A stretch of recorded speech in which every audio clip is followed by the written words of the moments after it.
Welcome to the Positive Pants Podcast. Mindset, motivation, and inspiration to help you find your positive pants. Let go of negative thinking and stop living for the weekend. With your host, Fran Excel.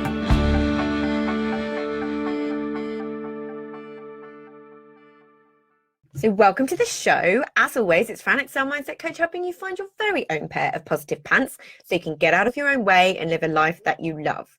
Thank you so much for joining me. I'm very grateful you've chosen to put me in your earbuds today. Please do hit the subscribe button so you don't miss anything, and do leave me a review. I love reading them, and it really helps me get found by other people who need to hear what I share. I'd also love you to email me your mindset and productivity questions or topics you'd love me to cover to hello@franexcel.com, because I know a lot of you think I'm inside your heads because you tell me all the time. But if I don't know what you need, I can't give it to you. So let me know. Are you in the danger zone right now in your business or your personal life? If I were to ask you out of 10 how you would currently rate your life, what score would you give yourself? This may sound counterintuitive, but if you're a 6 and below, that's a really good thing. I know, I hear you, what the F? Stick with me here. If you're only at a 6 or below, then you have all the motivation you need to change things. You may just need to know or understand a little more of the how to do it. You see, change is hard. So you have to be motivated to do it and overcome some unconscious programming, which doesn't happen overnight. So 6 and below gives you plenty of motivation. It's almost a case of genuinely, the lower the better. When everything changed for me, I was probably genuinely at about a 1 out of 10. So how about the pain? If you have been listening to me for a while, then you'll know that one of my favorite quotes is, change happens when the pain of staying the same is greater than the pain of change, which is from the lovely Tony Robbins. And it's so true. That's why so many breakthroughs happen at rock bottom, and why so many successful people have one of those rock bottom stories. It's a serious motivation to get out of it, right? So where is the danger zone? When you're in the danger zone, you're at about a 7 out of 10. And the reason it's the danger zone? You're comfortable. You'd love for things to change, and you know you'd be happier and more fulfilled or healthier or making more money, whatever it is for you, but you're pretty comfortable if you're honest with yourself, even if it's kind of comfort in mediocrity. Yeah. So what comes from comfort? Then comes the procrastination, the self-sabotage, the intentional overwhelm, so you end up doing nothing. All the lovely ways that we get in our own way are flaring up, meaning that you stay exactly where you are. But you have the added gloriousness of frustration, beating yourself up, blaming yourself, and any other ways you can generally be down on yourself for not doing the things that you know will move you forwards. Self-compassion is pretty much just out of the window. You know, the excuses are running your life and keeping you right where you say you don't want to be anymore. So the thing is, to make a change, you need patience, resilience, some serious discipline, and determination in droves. Therefore, you need some serious motivation to get out of that 7 out of 10 comfort zone you're in. Your brain is going to be working against you every step of the way until you train it into working for you. Its primary job is to keep you safe. Ergo, inside your comfort zone. This is why the danger zone is so dangerous. Everything is going to be magnified in order to keep you where you are. But nothing changes until something moves. If you don't move, nothing will change. And yet we expect it to from just sitting on the sofa trying to think it into existence. Go figure. You know, just because you know it doesn't mean you'll do it. Knowing is very different to doing. You really are your own greatest asset and your own greatest liability in your life and in your business.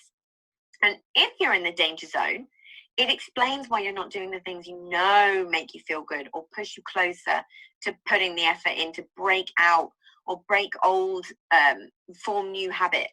Yeah? Way. It's why you aren't in the gym, why you aren't meditating, why you aren't journaling, spending time outside, selling, eating good food, drinking lots of water, making sure you're getting your vitamins, reading, completing the course you invested in. Any of the things that genuinely get you what you want. You're actually not motivated enough to put in the effort that's required yet. So, how do you get motivated when you're in the danger zone? First thing, connect to what a 10 out of 10 would be like. What would it look like, feel like? To create certainty around it, visualize yourself once you've achieved it so your brain accepts it as truth. Leave no room for doubt. Use the fact that we know that the brain doesn't distinguish between good, bad, right, and wrong, and know that the brain doesn't distinguish between real and imagined. So what would you be doing, wearing? Try to add as much detail and color to the vision as you can.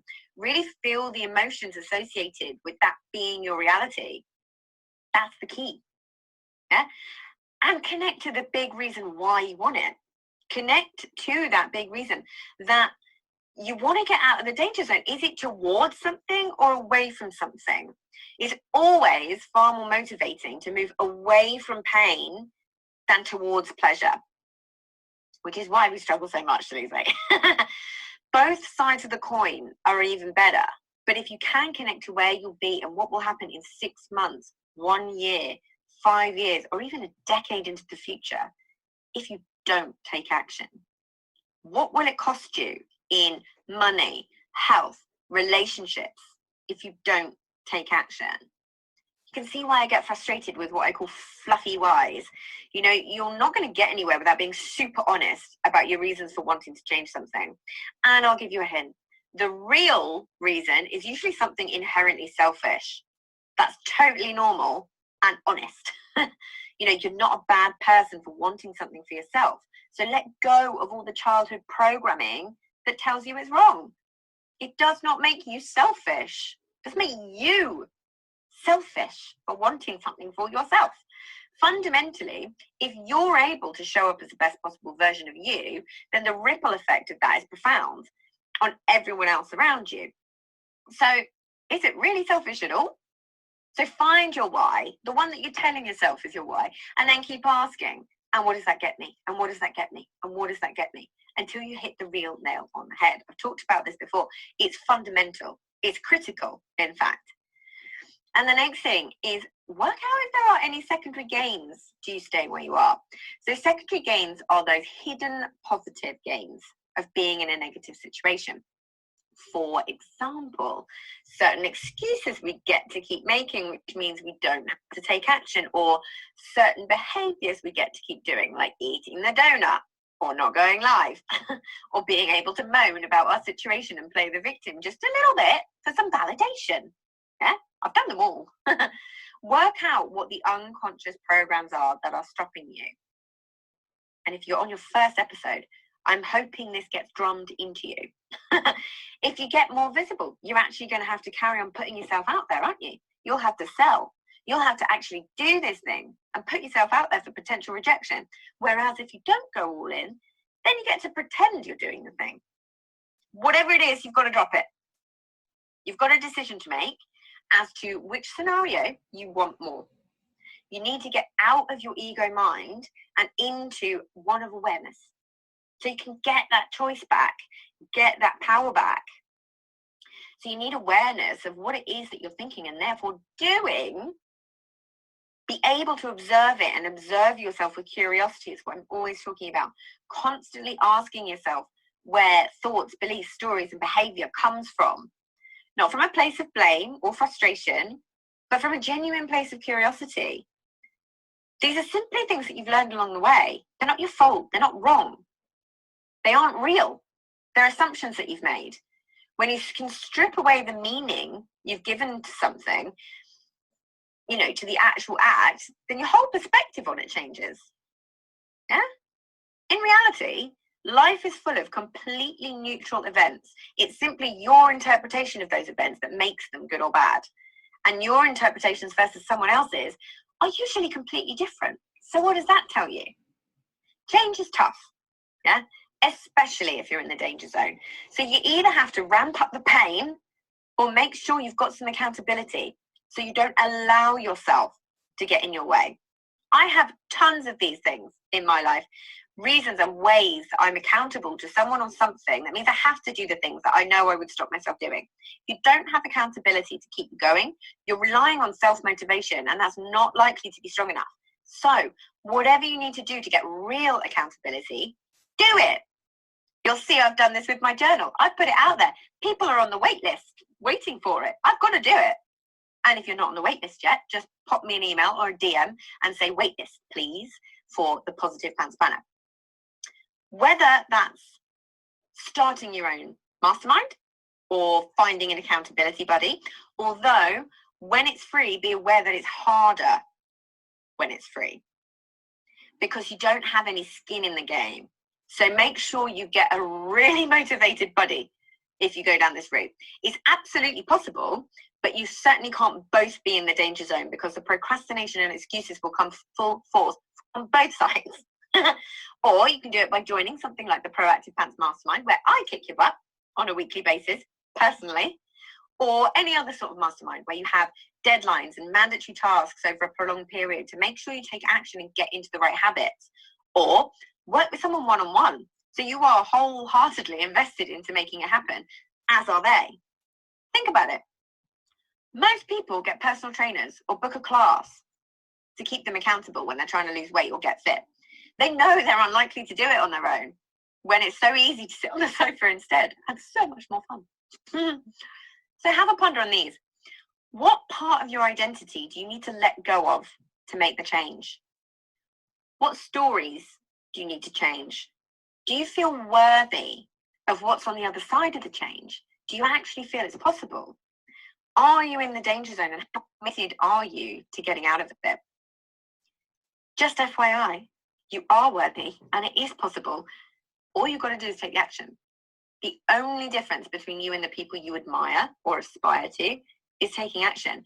They are just as insecure as you. I promise you, no matter what level you're at. You know, I have clients who are in the multi-six figures, and I have clients who are right at the beginning of the journey, and it's these same issues. Yeah, they are just as insecure as you. They just don't let it hold them back. So if you got value from this and you know in your gut that now is the time to step up and start rewiring your thinking and changing things for yourself, then book in a free discovery call so we can work out what needs to happen to get you from where you're at right now to the action-taking success you know you can be. And if you want my eyes and ears on your problems, I work with people one-on-one and through my Proactive Pants Mastermind. So stop waiting for if and when and decide to change things now, because you can. And as always, I hope that was helpful. So any questions, just let me know. And as always, I will see you next week. Bye.